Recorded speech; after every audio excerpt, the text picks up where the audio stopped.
Hola, acompáñenme a leer Cumbres Borrascosas por Emily Bronte.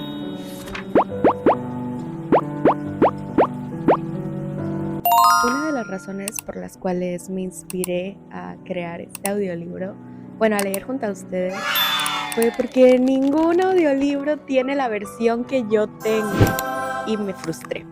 Este libro, esta colección de grandes autores, me la heredó mi mamá.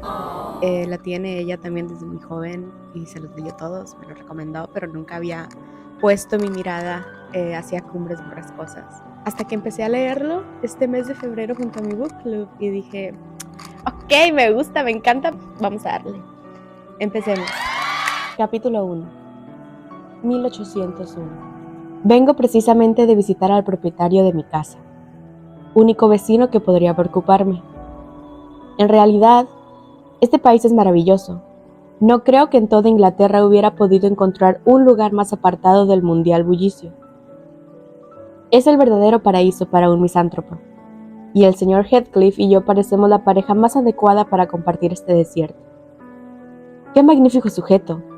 Con seguridad que ni siquiera imaginaba la simpatía que me inspiró al sorprender cómo sus ojos se escondían bajo sus cejas, llenos de sospechas. En el mismo instante en que yo detenía mi caballo, y cómo sus dedos se escondían con huraño gesto aún más profundamente en su chaleco, cuando lo dije mi nombre. ¿El señor Heathcliff?, pregunté.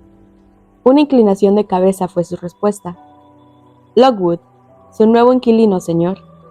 He querido tener el honor de visitarlo en cuanto me ha sido posible desde mi llegada, para expresarle que confío en no haberle molestado por mi insistencia en que me alquilase la granja de los Thrushcross. Es propiedad mía, señor, interrumpió retrocediendo.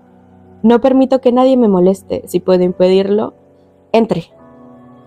Pronunció entre con los dientes apretados, como diciendo, vete al diablo, aunque la verja en que se apoyaba no demostró el menor movimiento que correspondiese a sus palabras. Creo que esta circunstancia me determinó a aceptar la invitación. Me interesaba aquel hombre cuya reserva parecía aún más exagerada que la mía. Cuando vio que mi caballo empujaba resueltamente la barrera, sacó la mano para soltar la cadena y me precedió de mala gana en el camino. José, encárgate del caballo del señor Lockwood y trae vino, gritó al penetrar en el patio. Esta es toda la servidumbre, me dije respondiendo a la reflexión que provocó en mí la doble orden. No es extraño que la hierba crezca entre las baldosas y que sea únicamente el ganado el que corta el seto. José era un hombre de cierta edad, mejor dicho, de mucha edad quizás, aunque sano y robusto. Dios nos asista, barbotó para sí con brusco mal humor, mientras tomaba la rienda de mi caballo al tiempo que me miraba de un modo tan hosco que me indujo a pensar caritativamente que debía necesitar del auxilio divino para hacer la digestión, y que su piadosa exclamación no tenía que ver con mi inopinada llegada. Cumbres Borrascosas es el nombre del domicilio del señor Heathcliff, nombre que expresa perfectamente la agitación atmosférica a que está expuesto el lugar en tiempo tempestuoso, pero en todo tiempo debe de haber allá arriba aire puro y saludable. La fuerza con que el viento norte sopla por el lomo de los cerros se advierte en la excesiva inclinación de algunos pinos achaparrados. Al extremo de la casa y en una hilera de flacos espinos, todos los cuales extienden sus ramas del mismo lado, como implorando una limosna de sol. Por fortuna, el arquitecto tuvo la previsión de construir sólidamente. Las ventanas, estrechas, se hallan encajadas a conciencia en el espesor del muro, y los ángulos están defendidos por grandes salientes de piedra. Antes de atravesar el umbral, me detuve para admirar unas esculturales grotescas, diseminadas en gran cantidad por la fachada y especialmente encuadrando la puerta principal, donde, entre innumerables grifos deteriorados y niños impúdicos, descubrí la fecha 1500 y el nombre Hareton Earnshaw. Me hubiera gustado comentar un poco y pedir al huraño propietario una breve referencia histórica del lugar, pero su actitud junto a la puerta parecía exigir de mí la disyuntiva de que entrase enseguida o me marchase definitivamente, y yo no quise aumentar su impaciencia antes de haber examinado el interior de la casa. De un solo paso nos hallamos en el salón, sin que antecediera pasillo o vestíbulo alguno. Al salón, en esta región se llama, por excelencia, la casa, y sirve, por lo general, a la vez de cocina y de habitación, donde se recibe. Pero sospecho que en Cumbres Borrascosas la cocina ha sido relegada de otro sitio, porque oía al fondo sonidos de voces acompañadas del tintineo de utensilios culinarios. Además, no vi en la gran chimenea señales de haber asado o cocido el pan, ni recipiente para hervir, ni el brillo de las cacerolas de cobre o coladores de lata colgados de las paredes.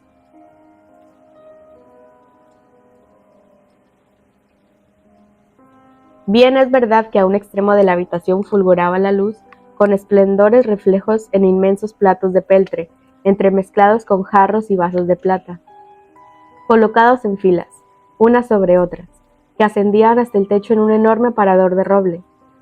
Este mueble llamaba la atención, y un ojo curioso podía detallar su anatomía completa, excepto en donde la ocultaba un bastidor de madera cargado con tortas de avena y una ristra de jamones, piernas de buey y de carnero.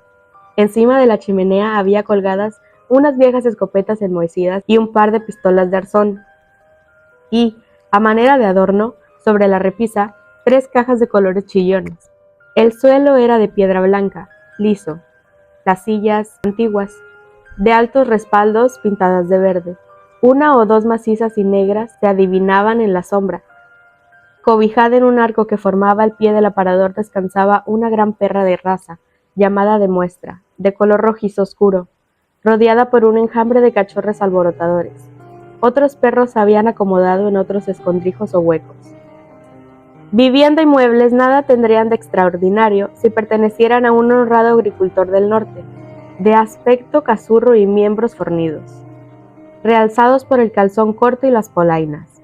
En cualquier parte a 5 o 6 millas a la redonda, por estas montañas es fácil hallar individuos semejantes, sentados en un sillón junto a la mesa redonda y ante un vaso de espumosa cerveza. Sobre todo si se llega en el oportuno instante en que han acabado de comer. Pero el señor Heathcliff ofrece un extraño contraste con su casa y su modo de vivir. Su apariencia física se diría la de un gitano por su tez morena, pero en el modo como viste y en los modales es un caballero. Por lo menos un caballero como pueda serlo la mayoría de los propietarios rurales del país. Aunque algo descuidado en su aliño, sin embargo, ese natural descuido no le sienta mal, porque su figura es erguida y resulta elegante. Pese a la impresión de aspereza que da, algunos es posible que le juzguen orgulloso y maleducado, pero tengo la impresión de que nada de eso es cierto con respecto a él. Sé por instinto que su reserva proviene de que detesta las exteriorizaciones emocionales y las manifestaciones usuales de mutua amabilidad. Amará u odiará sin que nada se trasluzca y considerará como una impertinencia el amor o el odio que por su parte reciba, pero no. Se me antoja que voy muy deprisa concediéndole generosamente rasgos de mi propio carácter. El señor Heathcliff puede abrigar razones absolutamente diferentes de las mías al esconder la mano cuando se encuentra con algún posible amigo. ¿Acaso es el mío un temperamento completamente peculiar? Mi pobre madre solía decir que yo nunca sería capaz de crearme un hogar agradable, y el mismo verano pasado di sobradas pruebas de ser perfectamente indigno de poseerlo. Disfrutaba mis vacaciones, un mes delicioso a orillas del mar, cuando descubrí a la más fascinadora de las criaturas, una verdadera diosa a mis ojos, que, sin embargo, no pareció fijarse en mí. Nunca le declaré mi amor, pero si las miradas hablan, el más perfecto idiota podía comprender que yo estaba locamente enamorado. Me comprendió al fin y me miró del modo más dulce que puede imaginarse. ¿Qué hice entonces? Habré de confesarlo, con vergüenza. Me replegué glacialmente en mí mismo, como un caracol. A cada mirada suda yo me enfriaba más y retrocedía más adentro de mi caparazón, hasta que al final la inocente debió dudar de sus propios instintos y, abrumada de confusión por el supuesto error en que había incurrido, persuadió a su madre para marcharse inmediatamente. Esta curiosa manera de ser me ha valido la fama de ser intencionalmente cruel, lo cual es de todo punto injusto, pero solo yo puedo apreciarlo.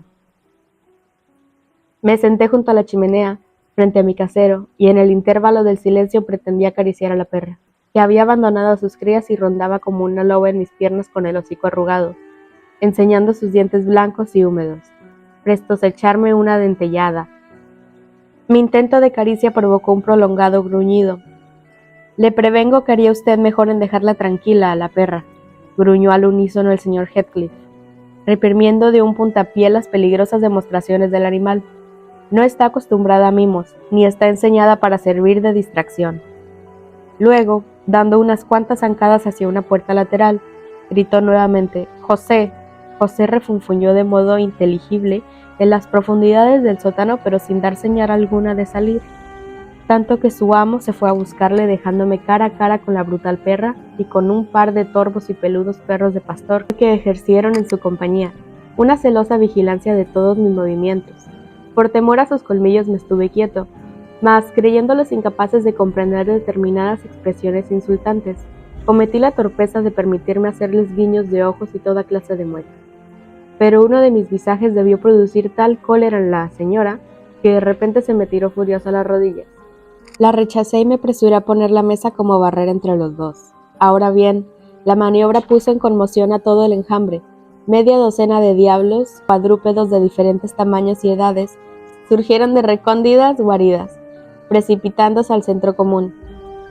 Mis talones y los faldones de mi casaca fueron los principales objetivos del ataque, y rechazando con el atizador del fuego a los combatientes más aguerridos, me vi obligado a pedir auxilio a gritos para que alguno de la casa viniese a restablecer la paz. Con irritante cachaza subieron los escalones de la cueva el señor Heathcliff y su criado. No creo que tardasen un segundo menos de los que tenían por costumbre, aunque alrededor de la chimenea descargaba una deshecha tempestad de aullidos y gritos. Por suerte, una moradora de la cocina se dio más prisa, una mujer robusta, con el vestido recogido, los brazos desnudos y las mejillas enrojecidas por la lumbre, que se lanzó en medio del tumulto blandiendo en un sartén y haciendo uso de esta arma y de su lengua con tanta eficacia que la tormenta se calmó como por encanto. Únicamente ella quedaba jadeante, como el mar hinchado después de un huracán, cuando su amo entró en escena.